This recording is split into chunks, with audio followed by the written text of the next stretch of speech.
జనవరి 26 వచ్చిందంటే మనందరం ప్రత్యేక కార్యక్రమాలు చేసుకుంటాం. స్వాతంత్రం కోసం పోరాడిన వాళ్ళ యోధులందరూ తలుచుకుంటూ కార్యక్రమాలు చేపడుతుంటాం. కానీ ఓ మహిళ మాత్రం 365 రోజుల్లో స్వాతంత్రం కోసం పోరాడిన ప్రతి యోధుడిని తలుచుకుంటూ వాళ్ళకి సంబంధించిన జయంతి వర్ధంతి కార్యక్రమాలు చేస్తుంటారు.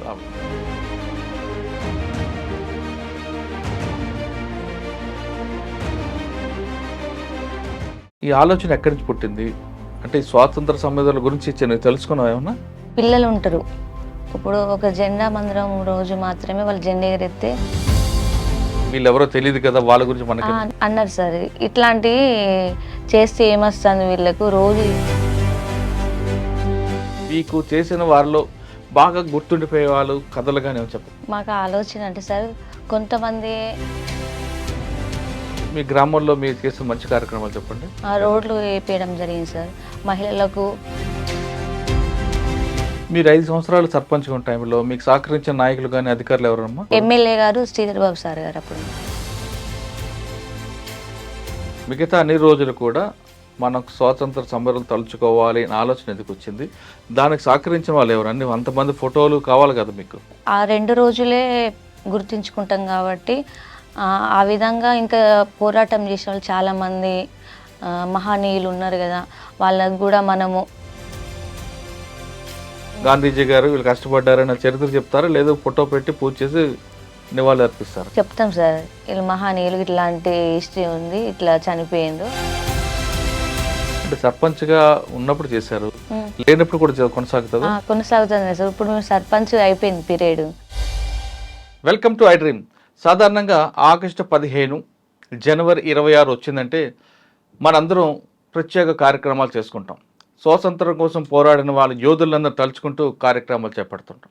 కానీ ఓ మహిళ మాత్రం 365 రోజుల్లో స్వాతంత్రం కోసం పోరాడిన ప్రతి యోధుడిని తలుచుకుంటూ వాళ్ళకి సంబంధించిన జయంతి వర్ధంతి కార్యక్రమాలు చేస్తుంటారు ఆవిడ. కేవలం ఆ 2 రోజులే కాకుండా మిగతా అన్ని రోజులు కూడా, అంటే మనకు తెలిసిన గాంధీ గారు, నెహ్రూ గారు, సర్దార్ వల్లభాయ్ పటేల్, బాలగంగాధర్ తిలక్, ఇటువంటి వాళ్ళనే కాకుండా అందరిని తలుచుకుంటూ చేయడం వెనక ఉద్దేశం ఏంటి? వీళ్ళందరూ ఏ విధంగా కష్టపడి మన స్వాతంత్రం వచ్చింది కాబట్టి వాళ్ళు తలుచుకుంటారా, లేదు వేరే ఉద్దేశమైన ఉంది అన్న విషయాన్ని ఆమె నుండి తెలుసుకుందాం. ఆమె ఈ వారం మన గెస్ట్. పేరు రామగిరి లావణ్య, మాజీ సర్పంచ్, పెద్దపల్లి జిల్లా. ఆమెను అడిగి ఈ ఆలోచన ఎందుకు వచ్చింది, ఇప్పటి వరకు ఎంతమందికి ఆ విధంగా కార్యక్రమాలు చేపట్టారు విషయాన్ని ఆమె నుండి తెలుసుకుందాం. అమ్మా నమస్తే తల్లి. నమస్తే. సాధారణంగా మనందరం, అంటే మేము మాత్రం ఆగస్టు 15 జనవరి 26 వచ్చిందంటే స్వాతంత్రం కోసం పోరాడిన యోధులందరినీ తలుచుకుంటాం, వాళ్ళకి ప్రత్యేక కార్యక్రమం చేపడుతుంటాం, వాళ్ళకి నివాళులు అర్పిస్తుంటాం. కానీ మీరు మాత్రం 365 రోజులు ఎంతమంది పోరాటం చేశారో అందరినీ తలుచుకుంటూ వాళ్ళకి సంబంధించిన జయంతి కానీ వర్ధంతి కానీ చేస్తుంటారు. ఆలోచన ఎందుకు వచ్చింది? ఇప్పటి వరకు ఎంతమందికి మీరు ఆ విధంగా జయంతి కానీ వర్ధంతి కానీ చేశారు? మీకు చేసిన వారిలో బాగా గుర్తుండిపోయే వాళ్ళు కథలు కానీ ఏమో చెప్పగలరా? మాకు ఆలోచన అంటే సార్, కొంతమంది మన దేశం కోసం కానీ అట్లా చనిపోయిన వాళ్ళే, ఒక చరిత్ర ఉన్న వాళ్ళే ఏదైనా మనము వర్ధంతి జయంతి చేస్తాం కదా. ఇప్పుడు మీరు కార్యక్రమం చేపట్టారు కదా, అవును సార్. ఈ కార్యక్రమం ఆలోచన దాని గురించి వివరించే ముందు రామగిరి లావణ్య కుటుంబ నేపథ్యం, ఏం చదువుకున్నారు, తర్వాత సర్పంచ్గా పనిచేస్తున్నప్పుడు ఏ కార్యక్రమాలు చేపట్టారు? నేను ఒక పేద కుటుంబమే సార్ మాది. నేను ఇంటర్ చదవడం జరిగింది, ఓపెన్ ఇంటర్ చేసిన నేను పెళ్ళైనాకనే. అక్కడ అదే అమ్మగారు ఊరు, అదే అత్తగారు విలేజ్ ముస్తియాలనే. అక్కడ ఉన్న పరిస్థితులను బట్టి కొంచెం మార్పు తీసుకురావాలి మా ద్వారా అనే దాని మీద మేము పోటీ చేసి గెలవడం జరిగింది సార్. అక్కడ 5 సంవత్సరాలు పూర్తయ్యేంత వరకు కూడా అలా అక్కడ క్రైమ్ అనేది లేకుండే సార్. అక్కడ బాగా గొడవలు అనేది నా చిన్నప్పటి నుండి చూసుకుంటుండే మేము. గొడవలు అనేవి ఎక్కువ ఉంటాయి. పోలీస్ స్టేషన్ అనేది, పంచాయతీలు అనేది అట్లా విలేజ్లో బాగుండేది. మేము ఫస్ట్ ఆఫ్ ఆల్ అది తగ్గించాలనుకున్నాం. మేము అదైతే తగ్గించినాం సార్. ఇక మీరు పనిచేసిన 5 సంవత్సరాల్లో మీ గ్రామంలో ఎలాంటి పంచాయతీలు లేవు సార్. భార్యాభర్తల పంచాయతీ కూడా లేదు? ఏదైనా ఉంటే బాగా పెద్ద పంచాయతీలు అంటూ ఏం లేదు సార్. పోలీస్ స్టేషన్ కూడా అంత వెళ్ళినది కూడా ఏం లేదు సార్. అట్లా చేసినాము. ఈ అభివృద్ధి పరంగా అంటే మేము ఎంతవరకు చేయాలో అంతవరకు కొన్ని కార్యక్రమాలు చేసినాం. మీకు మీ గ్రామంలో మీరు చేసిన మంచి కార్యక్రమాలు చెప్పండి. మంచి కార్యక్రమాలు అంటే యువతకు ముందుగా అలా మైండ్ ఒక కాడ ఉండే విధంగా వాళ్ళకు క్రీడా మీద ఇంట్రెస్ట్ ఉన్న వాళ్ళ పిల్లలకు మేము ప్రతి సంవత్సరం వాళ్ళ క్రికెట్ పోటీలు కానీ మహిళలకు ముగ్గుల పోటీలు అంటే వాళ్ళ ఎవరి ఆసక్తి ఉన్న వాళ్ళందరినీ తీసుకొని వాళ్ళకి అట్లాంటి పోటీలు పెట్టించినాం సార్ మేము. అదేవిధంగా అక్కడ ఉండే స్కూల్ పిల్లలకు కూడా వారం వారం ఒక ఫ్రూట్స్ కార్యక్రమం పెట్టుకున్నాం సార్ మేము. అట్లనే మాకు తోచినంతగా ఎవరికి ఏ ఆపద వచ్చినా కూడా మాకు తోచినంతగా మాకు ఉన్నంతలా మేము వాళ్ళకి సాయం చేసుకుంటూ పోతాం సార్ మేము. అదేవిధంగా లేడీస్కి బాగా ఇబ్బంది అవుతుందని కూర్చోవడానికి బెంచీలు కానీ అట్లాంటి కొన్ని కార్యక్రమాలు చేసుకుంటూ పోతున్నాం సార్ ఇప్పటివరకు అయితే. మీరు గ్రామ అభివృద్ధి కోసం ఏం చేశారు? ఎందుకంటే మీరు పుట్టి పెరిగింది అత్తగారిళ్ళు అన్ని అదే కాబట్టి ఆ గ్రామం అభివృద్ధి కోసం అంటే రోడ్లు వేయించారా లేదంటే ఇలాంటి కార్యక్రమాలు? రోడ్లు వేయించడం జరిగింది సార్. మహిళలకు అంటే వాళ్ళు మహిళా గ్రూపులు పెట్టుకోవడానికి ఇబ్బంది అవుతుంది, మహిళా గ్రూపు ఏర్పడడం చేయడం జరిగింది. అక్కడ వైద్య పరంగా మేము దేనికి వెళ్ళాలన్నా గోదరికనికి వెళ్ళాలి. దానికి మాకు ఇబ్బంది అయినప్పుడు ఏ దీనికైనా మేము గోదరికనికి వెళ్ళాలి వైద్యానికి. ఆర్ఎంపీ డాక్టరే ఉండేది మాకు. ఇప్పుడు అలాంటిది మాకు ఇప్పుడు గవర్నమెంట్ హాస్పిటల్ తెచ్చుకున్నాము, అది కట్టడం పూర్తయింది, ఓపెనింగ్ కూడా అయిపోయింది సార్. అది చేసినాము. ముఖ్యంగా వైద్యం విద్య అనేది ఇంపార్టెంట్ కాబట్టి ఆ వైద్య దానికోసం అయితే కొంచెము ఇబ్బంది పడి చేసినాం. అది ఎక్కువ మీకు పంట ఏముంటుంది ఏరియాలో? వరి ఉంటుంది సార్ మాకు. కూలీలు వెళ్తుంటారా? కూలీలు వెళ్తారు.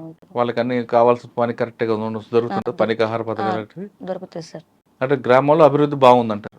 బాగానే. సరే, మీరు పదవి చేపట్టక ముందు ఎలాగుంటుంది మీ గ్రామం? అప్పుడు నేను అన్నట్టుగా బాగుండిపోయాయి సార్. ఎట్లా అంటే ఫస్ట్ ఆఫ్ ఆల్ ప్రతిగా అంటే గొడవలతోటే ఉండే ముస్తియాల గ్రామం అంటే రికార్డు పరంగా పోలీస్ స్టేషన్లో ముస్తాలన 2-3 రోజులకు ఒకసారి పోలీస్ స్టేషన్ వెళ్ళే తాలూకు ఉండేది. గొడవలు అనేది అట్లాంటిది ఉండే కానీ అట్లాంటిది ఇప్పటి వరకు అయితే ఏం లేదు సార్. గొడవలు ఎక్కువ ఉంటాయి అంటే కొంచెం అక్కడ ఉండే రాజకీయ నాయకులను బట్ట ఎట్లా అన్నది తెలియదు. అంటే గొడవకు ప్రోత్సహిస్తేనేమో గొడవలు అవుతాయి. మనం గొడవలు తగ్గించాలనుకున్నప్పుడు అట్లా కాకుండా చూసుకోవాల్సిన బాధ్యత ఒక సర్పంచ్ లాగా ఊర్లో ఉన్నప్పుడు అట్లా ఉంటుందని నా అనుకుంటున్నా సార్. అంటే ఊర్లో తాగుతారు ఎక్కువ మంది? అంటే ఈ పనులు చేసుకుంటారు వాటి తాగటోళ్ళు ఉంటారు కదా సార్. అంటే పంచాయతీలు అంటే మొగుడు భార్యాభర్తల పంచాయతీయా లేదంటే స్థలం పంచాయతీలు? భార్యాభర్తలు అయితే గ్రామంలో పంచాయతీలు అన్ని మామూలుగా జరుగుతాయి కదా సార్, అట్లాంటివి అయితే. మీరు పదవి చేపట్టాక అట్లాంటివి ఏం లేవు సార్. అంటే మీరే కూర్చొని సెటిల్ చేసేవారా? ఏదైనా ఉంటే కూడా మేము పంచాయతీలు పెద్ద అట్లా పెట్టేయకుండా మామూలుగా సర్ది చెప్పేసి అట్లా ఉండేది. మెయిన్ గా పోలీస్ స్టేషన్కి వెళ్ళేవారు కదా? అట్లాంటిది ఎక్కువ పోలీసు పని లేకుండా చేశారు కదా మరి మీరు?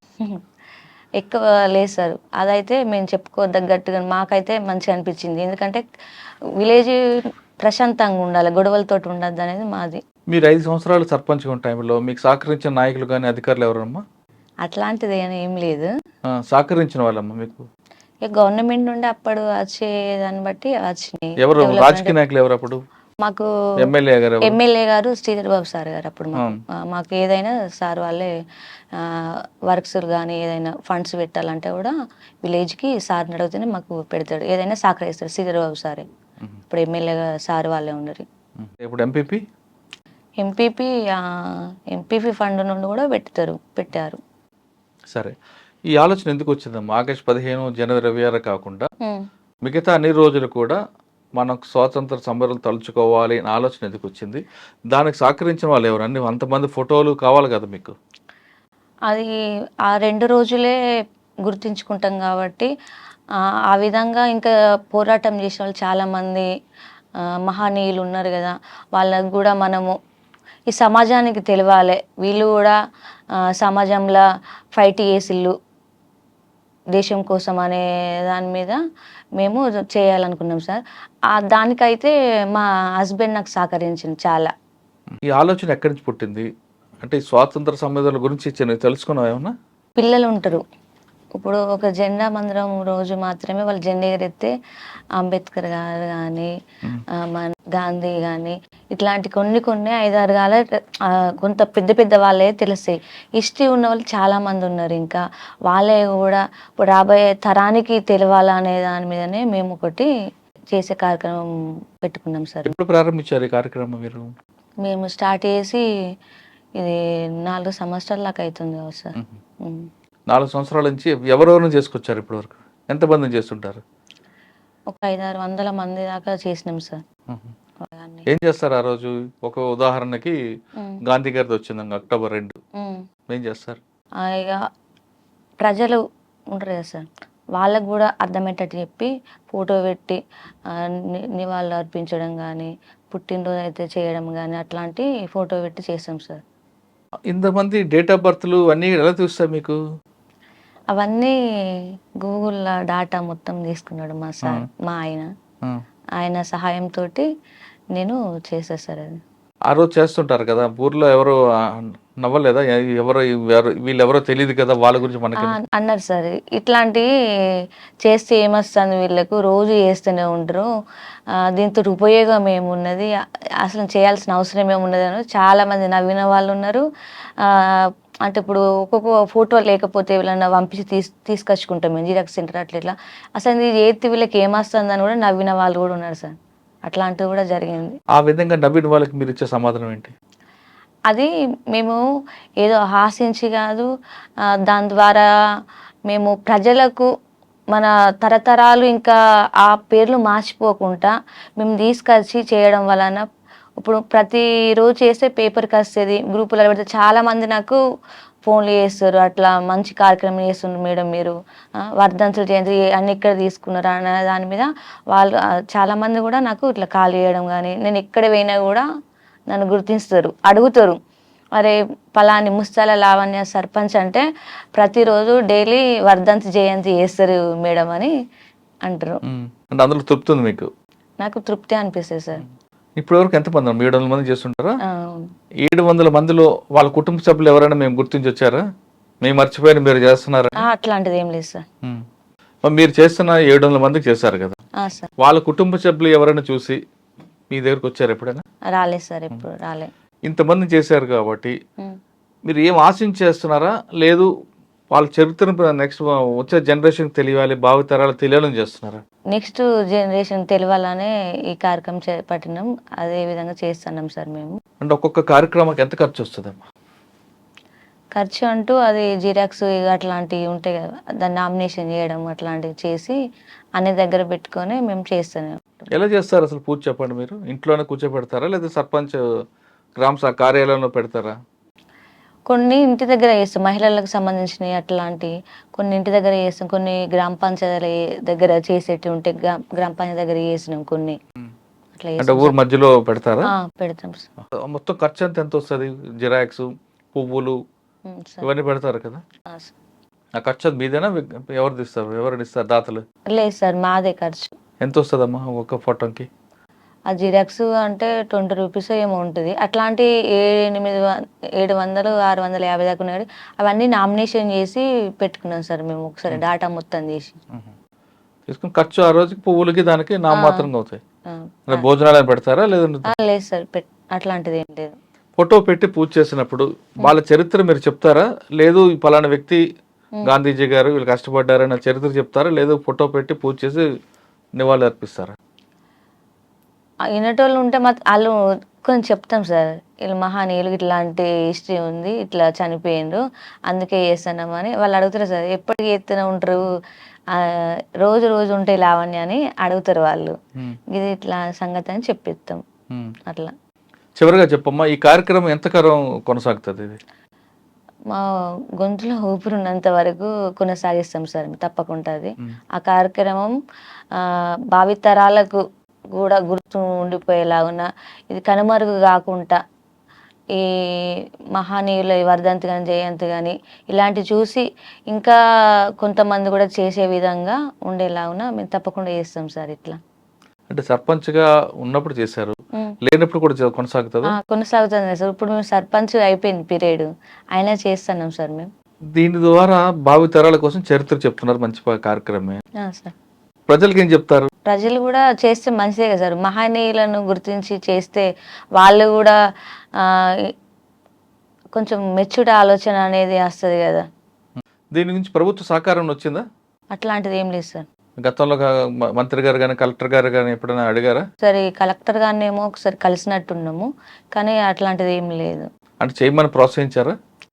అంటే చూసిళ్ళు కలెక్టర్ మేడం ఒకసారి ఇట్లా చేస్తాం మేడం మేము అని అడిగిన, అంటే చూపించినాం, ఒకటి చూపిస్తే మంచి కార్యక్రమం చేస్తుండని అన్నారు మేడం. ఇప్పుడు చాలామంది మహిళలు మీరేమో ఈ విధంగా జరిగిన సంఘటన ముందు తీసుకెళ్తున్నారు, సార్ చరిత్రను చూపించుకెళ్తున్నారు, ధైర్యంగా ముందుకు వెళ్తున్నారు. కొంతమంది మహిళలు చిన్న చిన్న విషయాలకే, చీటికి మాటికి, అంటే ఇంట్లో గొడవలకి, లేదా భర్త కొట్టాడనో, లేదా అత్తమ్మ ఇది అందనో, కొంతమంది పరీక్ష ఫెయిల్ అయిపోయాను, కొంతమంది ప్రేమ విఫలమైన, కొంతమంది ఇటువంటి చిన్న చిన్న కారణాలతో లేదా పెద్ద కారణాలతోనో ఆత్మహత్యలు చేసుకుంటారమ్మా. అటువంటి మహిళలకి మీరు ఇచ్చే మెసేజ్ ఏంటి? ప్రతి సమస్యకు సొల్యూషన్ అనేది ఖచ్చితంగా ఉంటుంది. మన సమస్యను అది ఏ విధంగా అయితే సాల్వ్ అవుతుందో ఆలోచించుకొని కొనసాగించాలి, కానీ జీవితంలో అదే ఆఖరి రోజు అని మనం అలాంటి చేసుకోవద్దు. మనకు విలువైన జీవితం కాబట్టి మళ్ళీ రాదు, కాబట్టి సమస్యలు ఏమున్నా కూడా నిలదొక్కుని దాన్ని ముందుకు సాగాలి, అంతే. అదే విధంగా చెప్తాను నేను. కొంతమంది మహిళలు ఇంటికే పరిమితి అయిపోతుంటారు, మీలాంటి వాళ్ళు బయటకు వచ్చి ఒక సేవ చేస్తున్నారు. కానీ కొంతమంది ఇల్లే జీవితం అనుకుంటూ భర్త పిల్లలు అనుకుంటారు. అటువంటి వాళ్ళకి మీరు ఇచ్చే సమాచారం ఏంటి?